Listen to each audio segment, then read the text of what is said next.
Welcome back, everyone, to another episode of the SIA Inside Line podcast. My name is Kristin Carpenter. I'm one of your co-hosts today, and we're joining you fresh off of the SIA Global Summit, which concluded at the end of March at the beautiful Snowbird Resort in Utah. And I'm here today with two awesome women, Maria McNulty, the COO of SIA. Welcome to the show, Maria. We're so happy you're here. Me too. Thank you. And Karen Chen, who is SIA's China representative, who is still in the United States after coming all the way over here to be at the SIA Global Summit. Welcome, Karen. Thank you. Glad to be here. We're so excited that you're here. Before we get into our exciting conversation today, would you mind giving us a little bit of background about yourself? Okay, my name is Karen Chen. I'm the founder and the general manager of GK Outdoor. And I'm also the wholesale of Vail Resorts in Greater China. And also I'm the China Chief Marketing Representative of GL Sport Design Company. And also I'm a representative of SIA in China. Lots of hats. Lots of hats. Yeah, but it's all in one industry. It's all in the snow industry, all related together. I really love snow. I love ski. I'm a skier for more than 30 years. So I learned my ski in Lake Tahoe. So I really love ski. So I decided to work for the winter sport industry. So then I started working for Vail Resorts.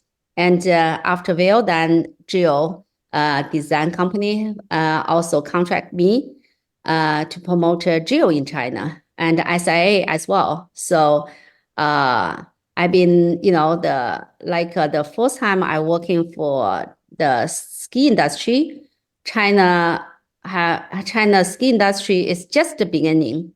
It's like 4 years before China hosted 2022. So I've been through the whole history from beginning to grow up right now. So I'm really happy I can share something I've been through it.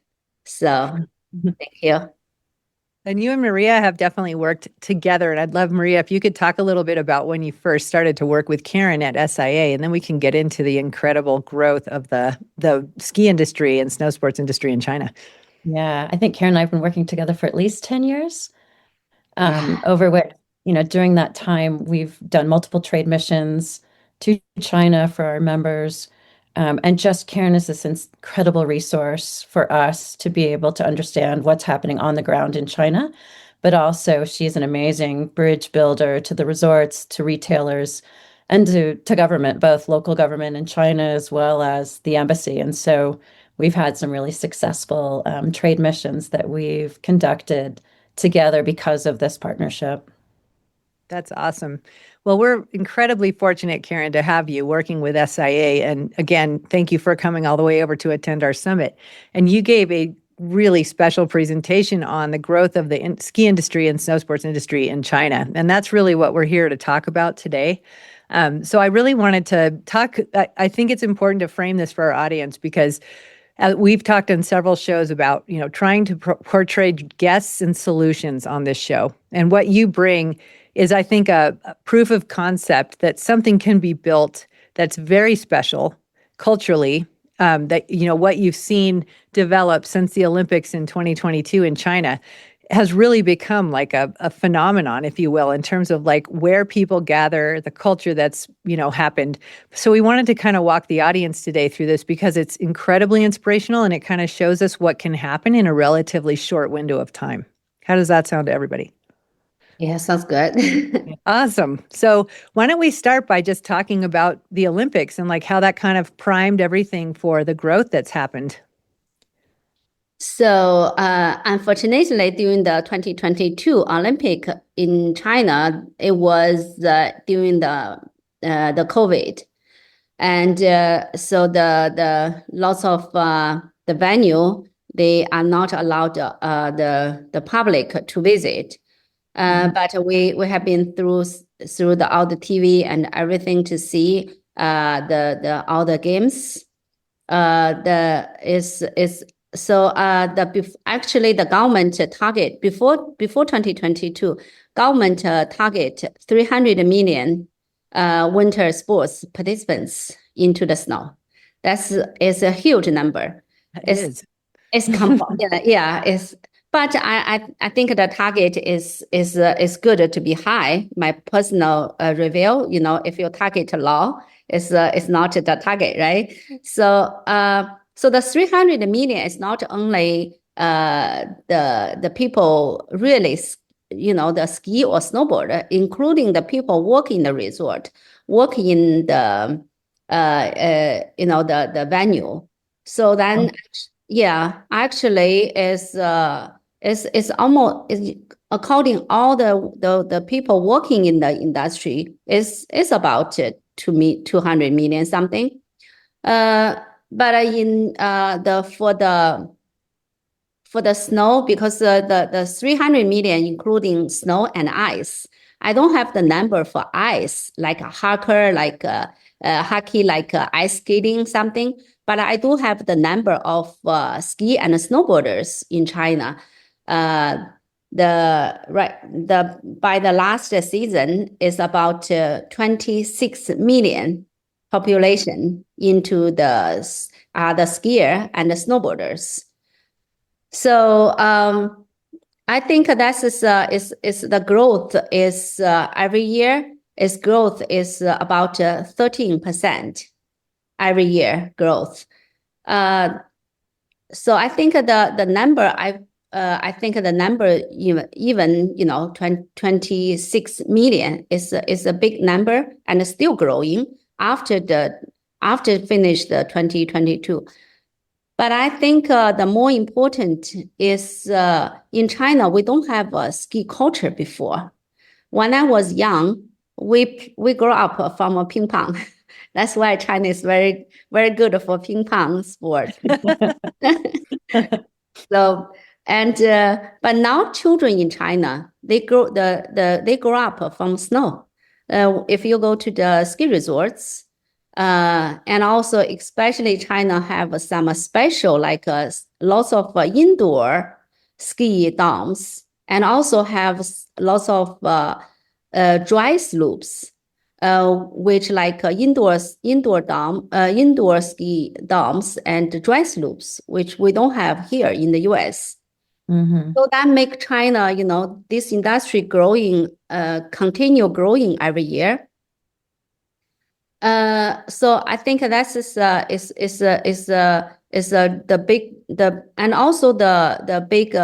big difference. I think before 2022, government give lots of money to school, to company, ask them to encourage everybody try the ski snowboarder.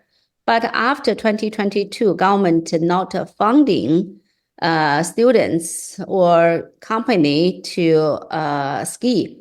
So, but right now, as I mentioned, the 26 million last season is all driven by the real consumers, the people who like us, we really love ski or snowboarders. So I think that's a very positive signal for this industry. Absolutely. Yeah, they are driven by real consumers, not driven by the government. Maria, I would love to get you to chime in a little bit because we spent a lot of time preparing for the summit, different presentations, and you have so much data. And we actually reviewed a lot of data even from NSAA at the summit, but 13% growth year over year, that's incredible. And go ahead. I'd love to hear your take on that. Just that, I wish we had that 13% growth. And I think one thing that we do have to point out, the difference between visitation and total number of participants. And Karen, I don't know if you know the total number of participants in China and the growth there. But what we're seeing in the US is that while our visitation is going up, and maybe not so much this season, but historically our visitation's been going up, but our actual number of participants has been in decline.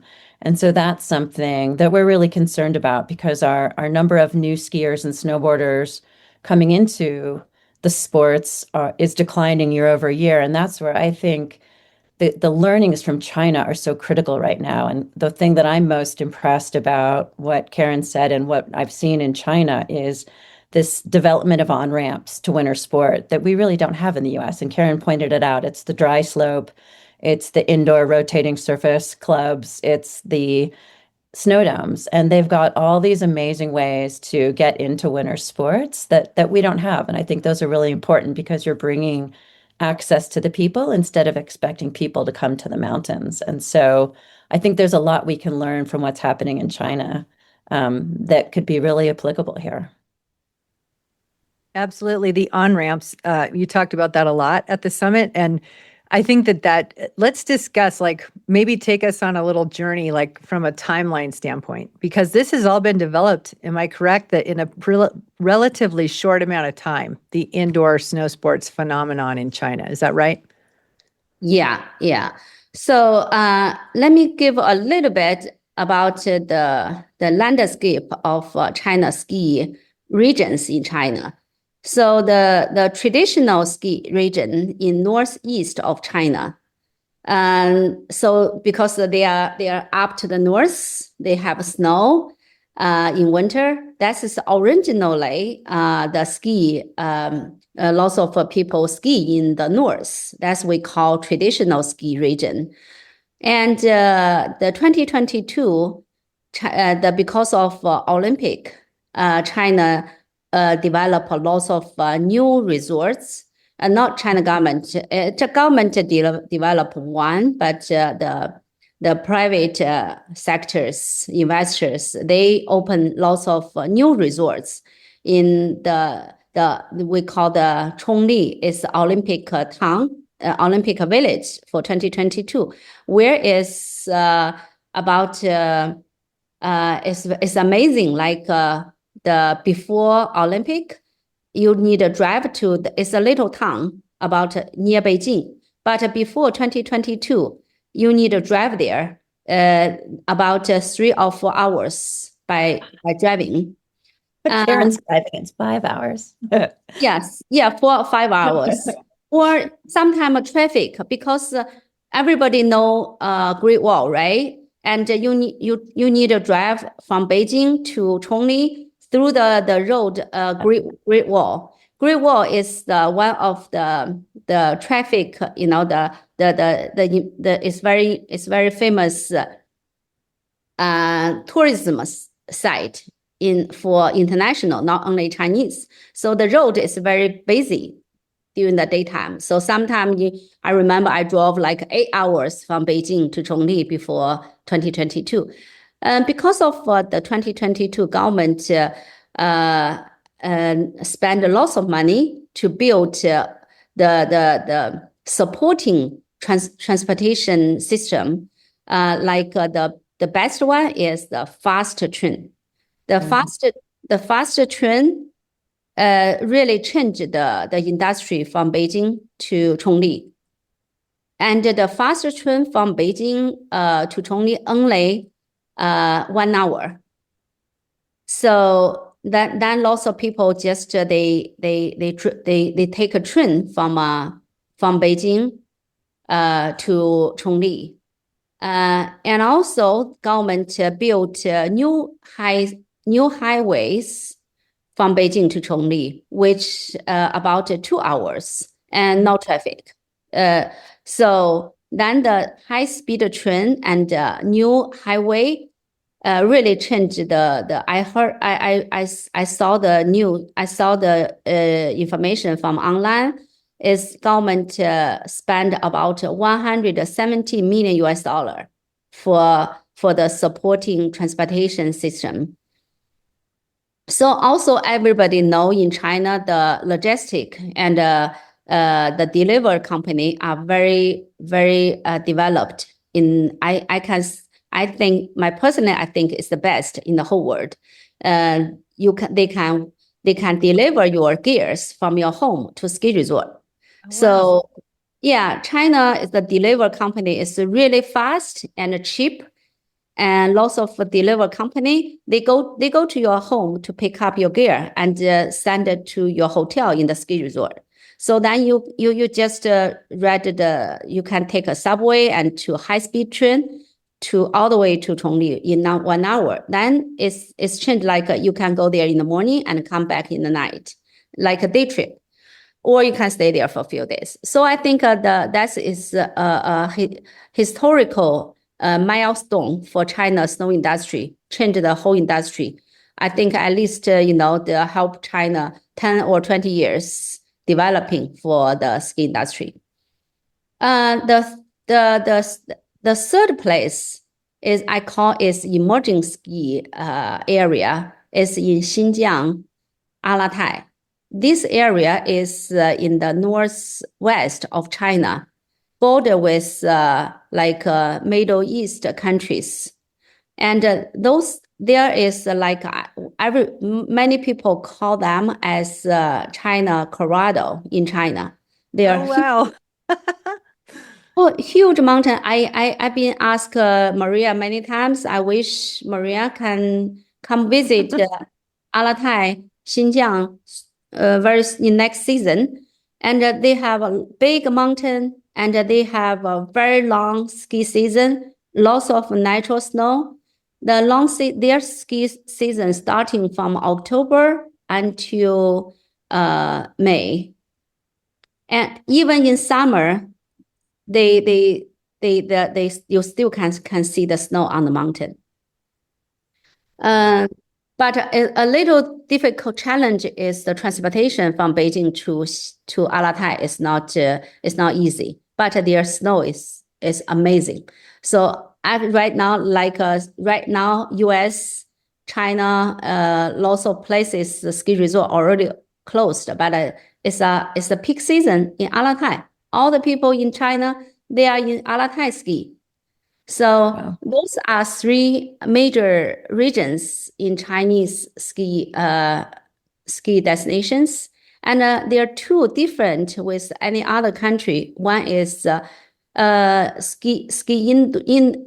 indoor ski domes all over China, 4-season operation. The other one is dry slopes all over China, 4-season operation, and together, for including the indoor and outdoor, China right now have about 700 ski resorts.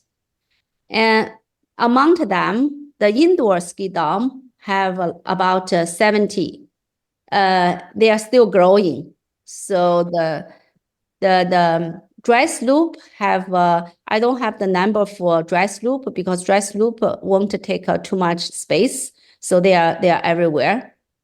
So I don't know the number in the US. Maybe Maria can share some how many ski resorts in the US compare China. Yeah, we have 492 ski resorts in the US that were operating last season. So you guys have significantly more. So do you have any indoor ski dome, dry slopes? We have one indoor ski dome, to my knowledge. We have some that have been discussed and have been kind of in the works, but I haven't heard an update on those. And then as far as dry slope goes, I know we use the same technology here on the Olympic ski jumps that you guys use with the button mushroom grass.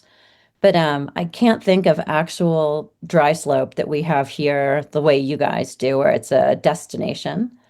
And then we do have some of the rotating surface places like Snowbond. There's a couple other places that have popped up recently that are really kind of the introductory type experiences. But I think, again, going back, I think there's huge opportunity for that to be developed here in the US. And the opportunity, I think, is not only to, bring new generations and new people into the sport, it's a way to really revive the specialty retailers and even the existing resorts. Like we only have to look to like indoor rock climbing, which I know sounds like a tiny, weird little market, but it has grown the you-know-what out of rock climbing. That is such a like front runner leader in outdoor.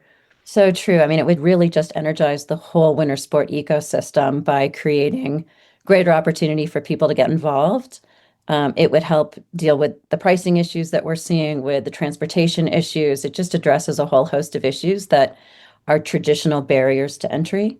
And I think it would be just an amazing opportunity if we could get some investments in these areas. I agree. Yeah, I would like talk a little bit more about the indoor ski dome and the dry slopes because those two kind of ski parks, they training lots of beginners, not for China but for the whole world.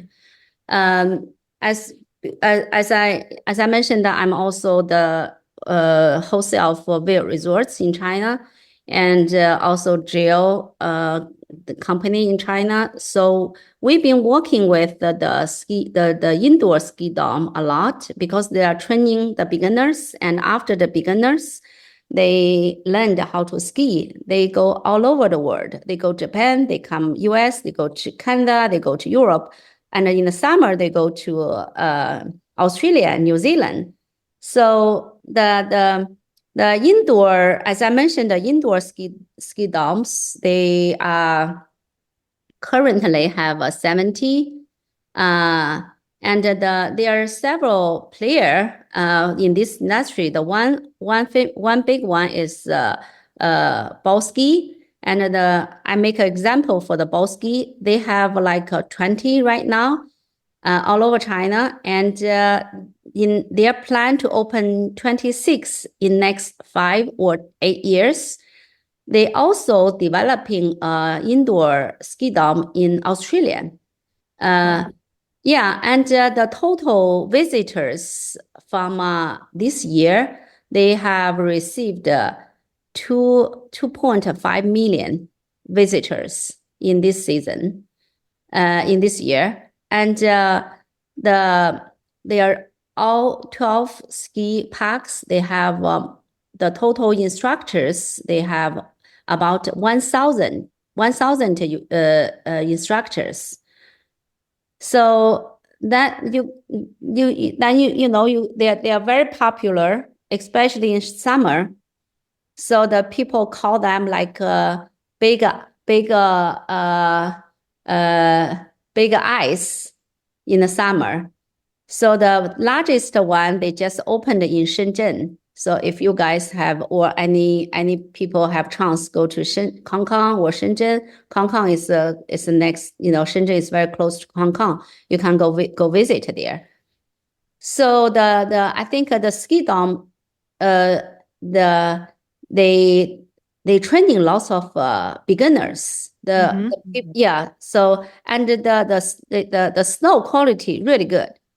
So I wish you can, I'm not sure if you can share the pictures to the audience about the indoor ski resort. They are big. Definitely. We'll put some links in the show notes for sure. Okay. And then again, we had a good swath of membership at the SIA Summit. So I had a couple of questions around the beginner because when Maria and I were preparing for the show, I think that one of the most inspiring and frankly incredible things that's happened here is that it's almost like your country didn't know what it could or couldn't do. And because we have so much legacy in the United States, North America, and Europe, there may not be like of course we can do that the way that it has happened in China. Would you agree, Maria? Yeah, I mean, I think we get in our own way in a sense, and that we have a very kind of defined idea of what it means to be a beginner, and that's generally on a bunny slope at a resort. And I think what is really cool about China and the 300 million kind of inspiration is that the Chinese have come at being a beginner in a very different way and with a very much an entrepreneurial spirit. And so all of these different on-ramps have popped up to get people into winter sport. And I think it's really inspirational. One thing I remember really clearly, Karen, when we were there visiting before COVID, and we went to go see one of the indoor clubs that has the carpet that, kind of on a rotating basis. Yeah. And I think they had at the time 250 locations across China. Yeah. But the statistic, I can't remember exactly, but the premise is people would go in and learn how to ski or snowboard on these rotating carpets with these instructors, but the same instructors would then take their students on snow. And the conversion rate from the indoor carpet to on snow and then maintaining their participation was like 65%. It was a tremendously high conversion rate of people being able to go from the carpet to snow. And it just shows like there's just so much opportunity to look at things differently and to embrace innovation and newness.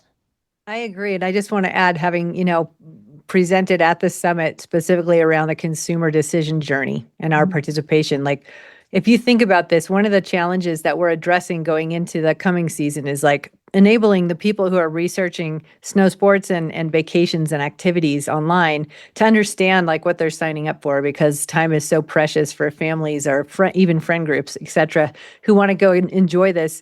And what I'm seeing and hearing and learning with this, with what's happening with the revolution literally in China around this is it's built in. There's like it's very easy to take your family to go and learn. And then there's another way that they just kind of bridge you into the real world if you choose to do that.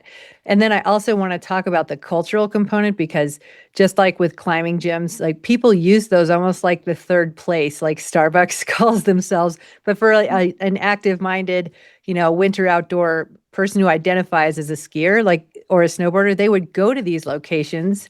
And that would just become part of their year-round activity. And like that to me is another thing that it's hard for us to even conceptualize over here because we just don't see it. But we have a living, working, breathing example of it in China that's growing. And it's very important, I think, that you brought this to the attention of the membership and now to the broader audience, Maria. It's very inspiring. It just gives us so much hope.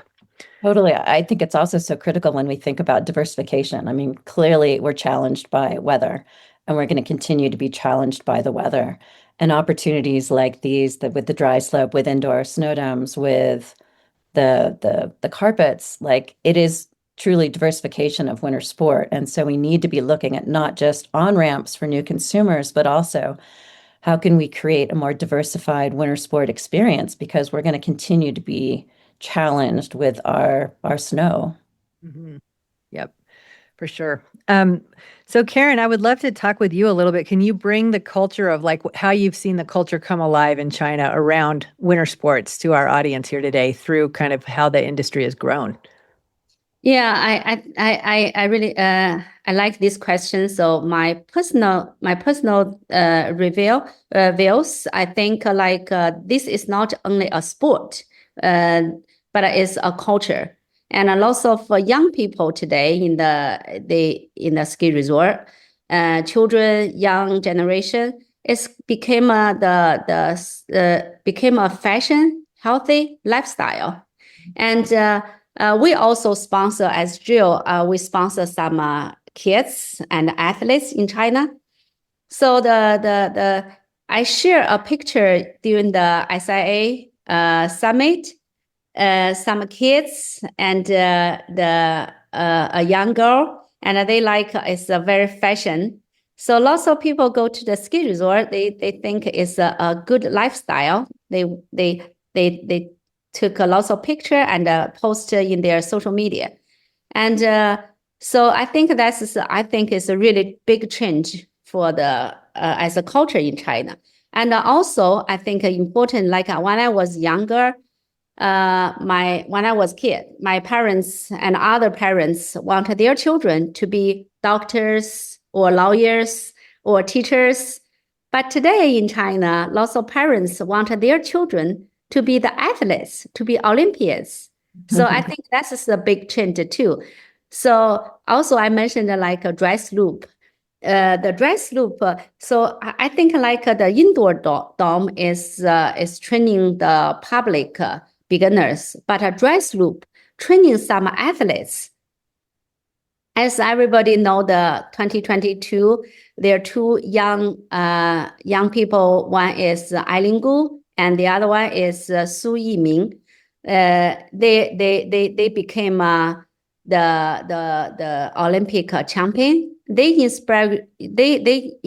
inspired lots of young kids to be the professional athletes in the future. So I think that's the culture change right now. It has so much momentum behind it, even with the recent Winter Olympics as well. So Maria, you've talked about that, and so has Nick. Like the Olympics have definitely like always been a boost, right? I mean, that's very obvious, but like seeing what it's done in China is phenomenal. Like from what happened in 2022, even though it was a little compromised, but now looking at kind of the cultural phenomenon of the influencers and athletes that have come out of it, it's like, this is game changing, you know?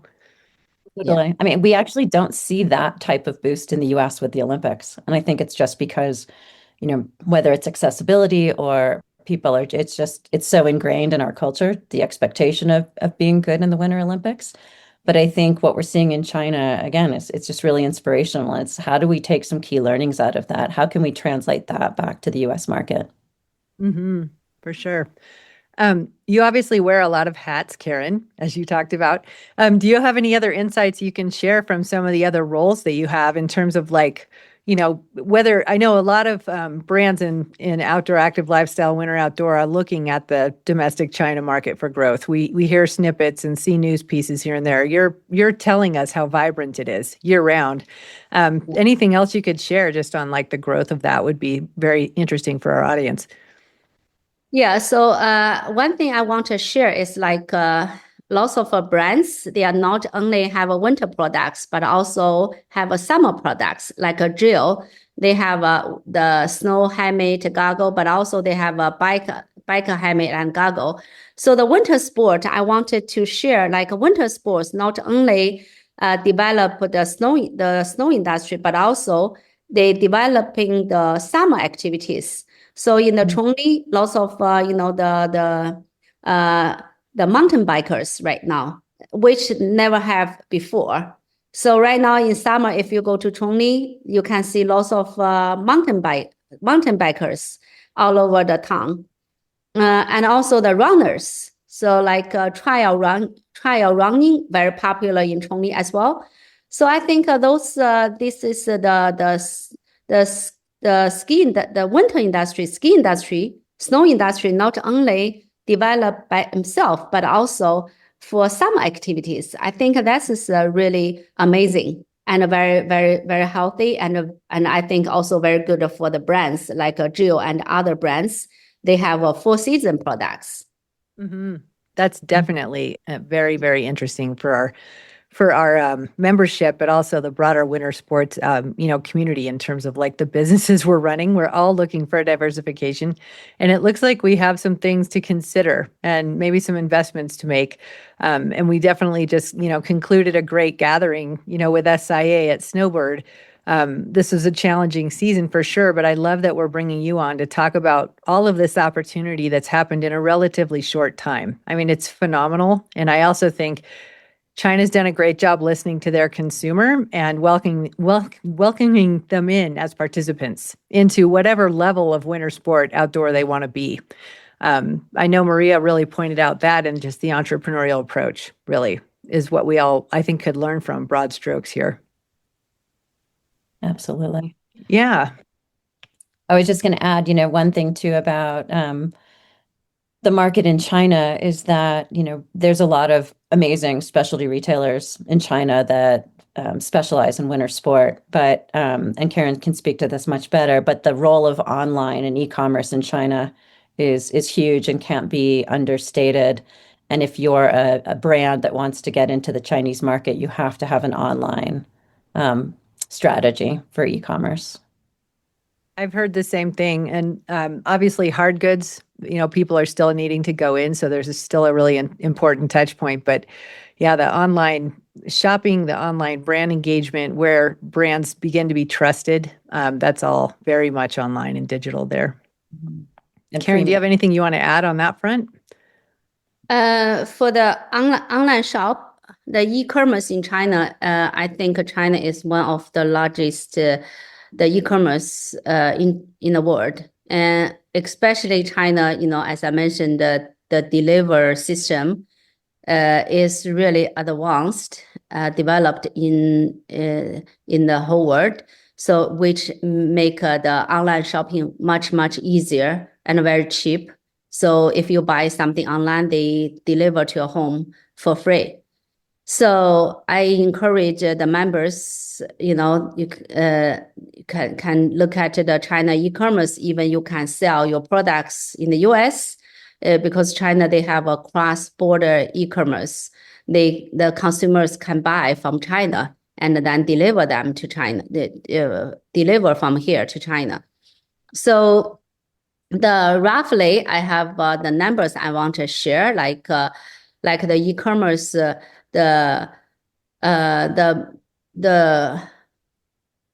we have April is about 182 million, about 47%.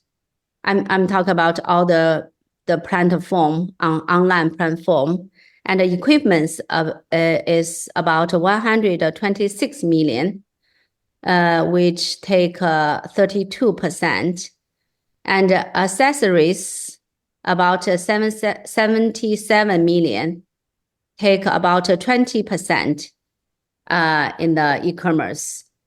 So there are several e-commerce in China. Now here, I think it's like Amazon is the maybe the only one, but in China have several e-commerce platforms: Tmall, Taobao, Douyin, Pinduoduo. Pinduoduo is TikTok China version, Little Red Book, and JD.com.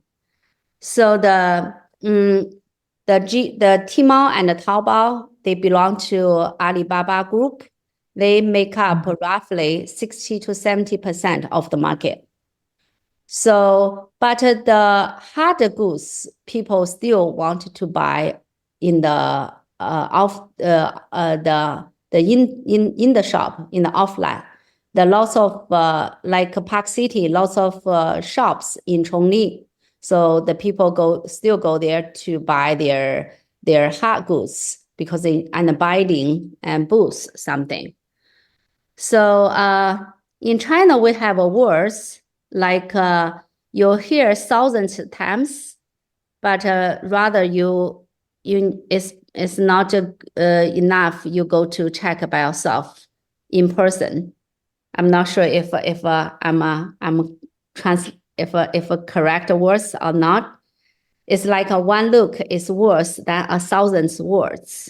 Yeah, one look is worth 1,000 words.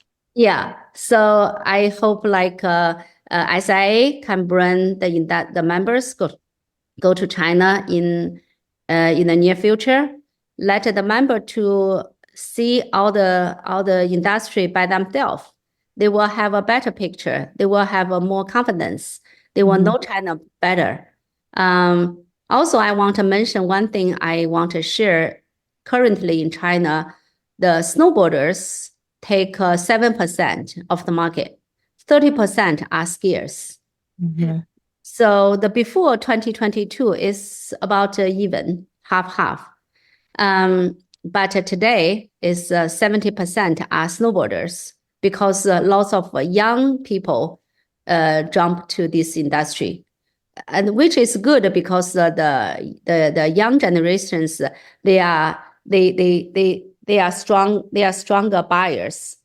Also, I mentioned during the global SIA summit, before 2022, the clients I bring for Vail Resort to US ski, 70% of them are age older than 50 years old. And most of them are from north of China. But today, the clients for Vail Resorts, people come here to ski, 70% are younger generation, age from 20 to 35. Wow. And they most of them from Shanghai, South China, from the tier 1 level cities of China, and they are very strong buyer. They buy the luxury products. Compare the before 2022, they might rental the gears, but today they buy their gears, they buy clothes, they buy everything, and they buy the best products, which I think is good for the members to know. So, absolutely. Yeah. I think the I opportunity. think we could say that maybe 6 more times. Sorry, go ahead, Maria. No, I was just saying same thing. The opportunity in China is really vast, and it's definitely worth a look of our members to go see what's happening there. I mean, I think you can't not look if you're looking for growth. Absolutely. So let's just like wrap it up here because I really want to protect everybody's time. But thank you so much. This has been fascinating and very inspiring, very inspiring. But really, I think the key takeaway is make it easy and think about this from the purview of on-ramps, right, Maria? Mm-hmm. I agree. Yeah. How can we make it easy, fun, Innovative. innovative, approachable. And it's also just incredible to me how quickly it turned growth, like in your country, but also everything you just shared about who's coming to resorts all over the world from China. Fantastic, you know? Mhm. Yeah, thank you. Thank you Yeah. very much. Yeah, so I hope to see all of you in China. Yeah, we're going to have to do another trade mission. Yep. Yeah. Thank you so much. I really appreciate so much all that I've learned here today. And Maria, it was great to have you on as a co-host. We'll have to do this again. Thank you for having me. All right, everyone. Take care. Thank so much. Bye. Thank you. See you soon.